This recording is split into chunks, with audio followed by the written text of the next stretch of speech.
यथामृत रसा स्वादा कुशला सोन को ब्रवीत। और वो भी स्वाद को जानने वाला हो और स्वाद को बताने में कुशल हो। जानना ही ठीक नहीं है, एक तो जानना है और दूसरा बताना है। कई लोग बात जान तो जाते लेकिन दूसरों को बता नहीं पाते कि वो चीज हम बताएं कैसे। जानते तो है सब लेकिन उसको बताना नहीं आता है। तो सोनक जी महाराज जो प्रश्न कर रहे हैं 88,000 महात्माओं की ओर से, क्यों कर रहे हैं? 88,000 महात्माओं ने उन्हें अग्रणी क्यों कर दिया? आगे किसे करेंगे? जो स्वाद में जानता होगा। जो चीज हमारी समझ में नहीं आएगी तो बाद में हम सोनक जी से पूछ लेंगे कि भैया सोनक जी, सूत जी ने वो बताई थी वो फलानी बात, हम बात समझ नहीं पाए तो अब बता दो तुम फुर्सत से। हमें बताने में भी चतुर होना चाहिए। घर में भोजन बनाने वाली माता बहन होती है, भोजन बनाने में उसे चतुर होना चाहिए, घर की सफाई करने में उसे चतुर होना चाहिए, जितना घर का ध्यान करने में उसे चतुर होना चाहिए उतना ही जितना उसने घर को सुंदर सजा करके रखा है उतना ही उसे अपने मन को सजा करके रखना चाहिए। घर को सजाने से अकेले काम नहीं चलने वाला, जब तक मन को नहीं सजाया जाएगा। क्योंकि दो प्रकार की सुंदरताएं होती हैं, एक तो सुंदरता तन की होती है और एक सुंदरता होती है मन की। बगला तन का बहुत सुंदर है और बगला काम भी वही करता है जो संत करते हैं। सवेरे 4 बजे 2 ही लोग उठते हैं, या तो संत उठते हैं या फिर बगला उठता है। संत गंगा के किनारे पहुंचते हैं, बगला भी गंगा के किनारे पहुंच जाता है। दोनों का काम एक है, जाते दोनों एक ही जगह हैं लेकिन काम अलग अलग है। संत गंगा का स्नान करने जाते, अपने जीवन का उद्धार करने जाते और बगला वहां पर जीव हिंसा करने के लिए जाता है। तन गोरे मन सावरे काजर जैसी रेख, तन गोरे मन सावरे काजर जैसी रेख। उबासे तो कागा भले कि भीतर बाहर एक। एक बगला है एक कौआ है, उस बगले से अच्छा तो कौआ है कि कम से कम बगला जैसा तो नहीं है कि बाहर तो सफेद है लेकिन मन से काम काला कर रहा है, गंदा कर रहा है। उससे अच्छा तो कौआ है। भीतर बाहर काम भी काला और रंग भी काला। कौए और बगले की विचित्रता देखो, कौआ कभी डले हुए जीव, मरे हुए जीव को नहीं खाता, माने जो है बगला कभी मरे हुए जीव को नहीं खाता, ताजे मांस को खाता, वो भी धोखे से मारा गया हो। जो बगला एक पांव से खड़ा हो जाता है गंगा के किनारे, संत भी एक पांव से खड़े होते हैं हाथ जोड़ के प्रणाम करके। बगल मछलियां जानती हैं ये तो कोई संत है, रंग भी सफेद है। एक पांव से संत भी खड़े होते और ये भी खड़ा हो रहा है, ये संत से डरना क्या। लेकिन सावधान, आज बहुत से बगला संत बनकर के घूम रहे हैं, जो रंग से तो संत हैं लेकिन मन से संत नहीं हो पाते हैं। मन का संत होना बहुत जरूरी है, तन के संत होने से कुछ नहीं होता है। इसलिए मन का सुंदर होना भी जरूरी है। जितना तन का सुंदर होना जरूरी नहीं है, जितना मन का सुंदर होना जरूरी है। इसलिए तन गोरे मन सावरे चलत टकोए टकोए। चाल देखो बगला की, आहा कितनी मस्तानी चाल में चलता है बगला, जैसे कोई महापुरुष चल रहा हो। बगला को कभी चलते देखना, नहीं ध्यान किया तो अब ध्यान करना, ऐसे चलता है जैसे कोई महापुरुष चल रहा हो। चलत टकोए टकोए हम जानी को संत है, इनसा दुष्ट न कोई। मछलियां भ्रम में आ गई उसकी सफेदी को देख करके, हम जानी कोई संत है। और जब उसने पांव नीचे किया, जब मछली को पकड़ लिया, निर्भीक होकर मछलियां विचरण कर रही, संतों से क्या डरना। मछली को पकड़ लिया, मार दिया, उसने धोखे से मार करके उस मछली को खाया। लेकिन कौवे का काम ये नहीं है, कौवा धोखे से मार करके जीव हिंसा नहीं करता। वो पड़ा हुआ थी कहीं मिल गया तो उसे खा करके अपने पेट की क्षुधा को बुझा लेता है। किसी जीव को मार करके कभी कौवा नहीं खाता है, आप देख लेना। मांस तो दोनों खाते हैं, लेकिन दोनों के खाने में अंतर है, भेद है। इसलिए बगला से श्रेष्ठ वो कौवा है। इसलिए शरीर का होना, सुंदर होना इतना जरूरी नहीं है जितना मन का सुंदर होना वो जरूरी है। और जितना घर को सुंदर बनाना जरूरी नहीं है, उतना अंदर सुंदर बनाना, मन को सुंदर बनाना जरूरी है। महाराज सूत जी से कहते हैं, सूता क्या ही कथा सारम मम करणाय रसायनम। कौन कह रहे हैं? जो कथा के स्वाद के जानने में कुशल हैं और बताने में कुशल हैं, सोनक जी महाराज ऋषियों ने उनको आगे कर दिया। बोले महाराज आप आगे हो जाओ, आप सुनो, हम भी सुन रहे पीछे बैठ के। कुछ बात समझ में नहीं आ पाएगी तो आप हमें बाद में बता देना। सौनको प्रवीत कुशला कथामृत रसा स्वादा कुशला सौनको प्रवीत। ऐसे कुशल सौनिक जी महाराज कथा सुनने लगे सूत जी से 88,000 मुनियों की ओर से। और निवेदन किया उन्होंने, क्या कहा? कितना सुंदर प्रश्न किया है। इस सुंदर प्रश्न से भागवत में श्रृंगार हो गया, भागवत की कथा का श्रृंगार हुआ इस श्लोक से। कौन से श्लोक से? अज्ञान ध्वंस विध्वंसम कोटि सूर्य समप्रभा सूताख्या ही कथा सारम मम करणाय रसायनम। हे महाराज ऐसी कथा सुनाओ हमें। कौन सी? बोले अज्ञान ध्वंस विध्वंसम, हमारा अज्ञान खत्म हो जाए। कोट सूर्य समप्रभा, करोड़ों सूर्यों के समान हमारा आत्म सूर्य प्रकाशित हो जाए। सूता क्या ही कथा सारम मम करणाय रसायनम।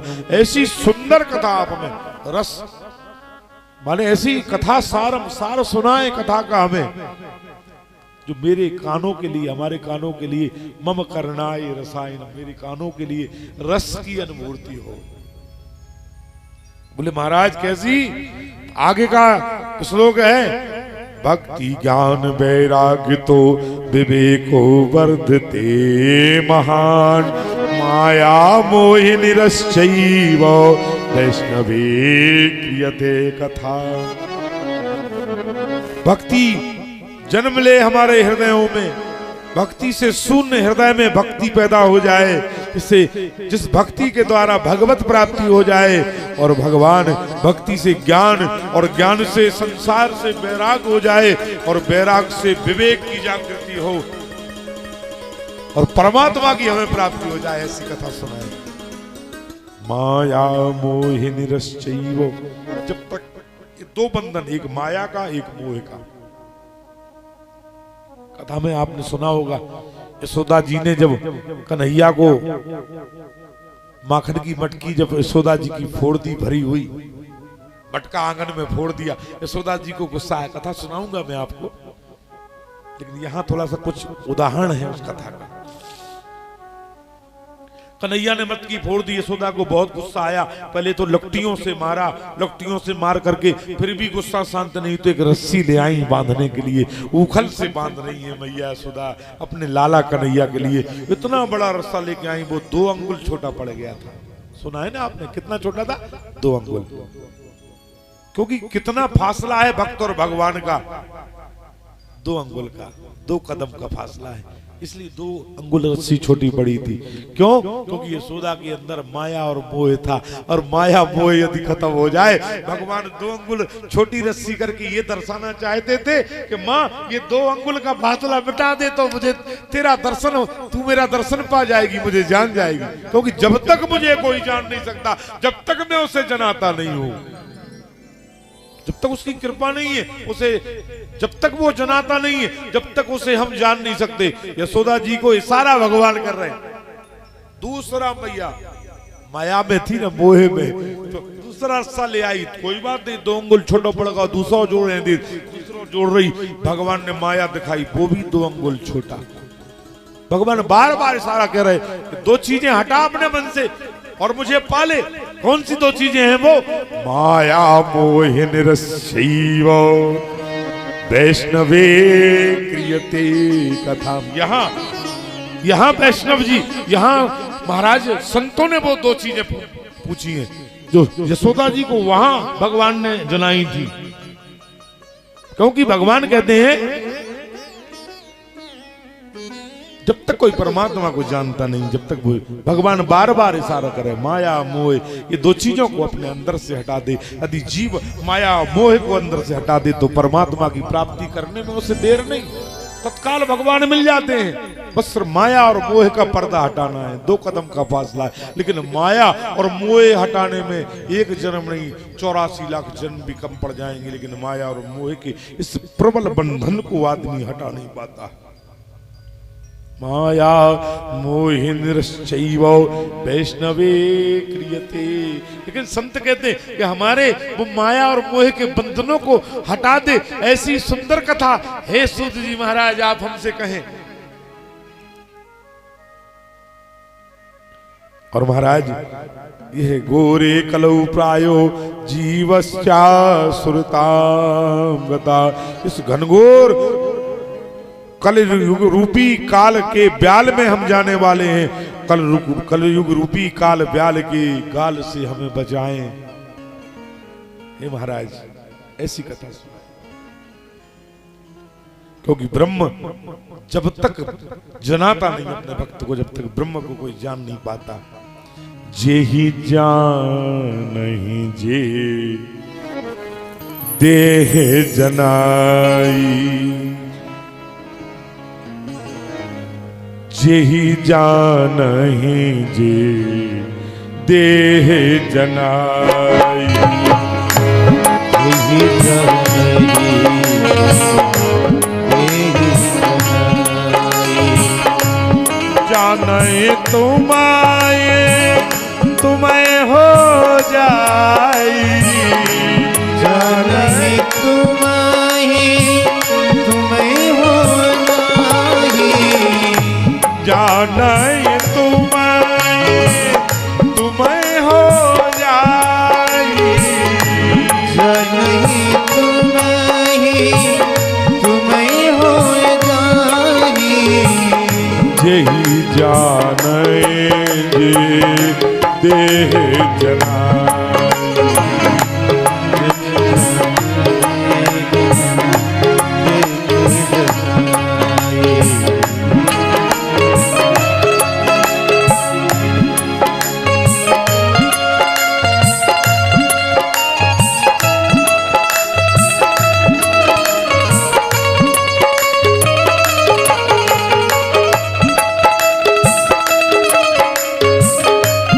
क्योंकि भगवान, क्योंकि जब तक भगवान को योग से, भक्ति से, वैराग्य से और तप से पाना शायद कठिन हो जाए।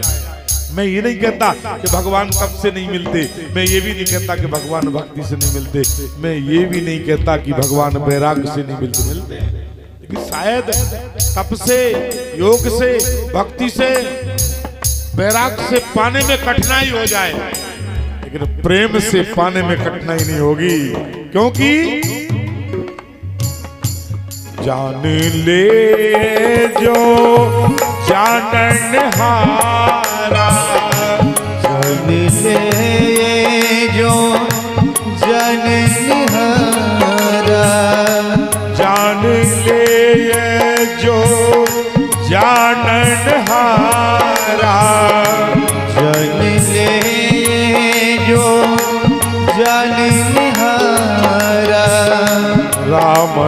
केवल प्रेम प्यारा, राम ही केवल प्रेम प्यारा, राम ही केवल प्रेम प्यारा, केवल प्रेम प्यारा, राम ही केवल प्रेम प्यारा। भक्ति से, वैराग्य से, तप से भगवान को ज्ञान से पाना शायद कठिन हो जाए।